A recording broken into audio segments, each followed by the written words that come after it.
Hey, what's going on, everybody? Tanvir here. After a long time. Hope you guys are all doing well. In this video, I'm going to introduce you with Figma.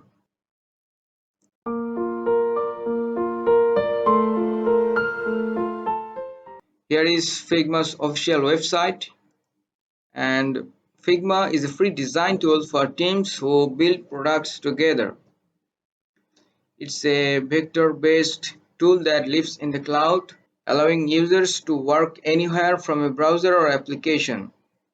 Figma was released in September 27, 2016, but now it's the most popular and leading UI/UX design tool. It's most popular for creating prototypes and user interfaces. It is easy to learn, fast to work with, and has a lot of features. You can create websites, apps, icons, and a lot of designs in Figma. So now let's talk about the pricing. Go to the pricing page here, and you will see three pricing options for this Figma design plus prototyping plan. And also you'll find three options more for the FigJam whiteboarding plan.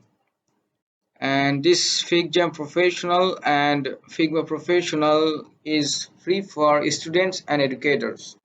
If you are a student or educator, then you can apply for this plan and you can enjoy the Figma Professional for free. And now let's jump into Figma, and this is the opening preview of the Figma application, and this will be the inner interface when you will create a Figma file or FigJam file. I will publish more videos on Figma, how to use Figma tools, components, how to create prototypes, and a lot of more features. And that's all for today. I will get back to you soon with a new video again. Meanwhile, you guys stay focused and keep learning.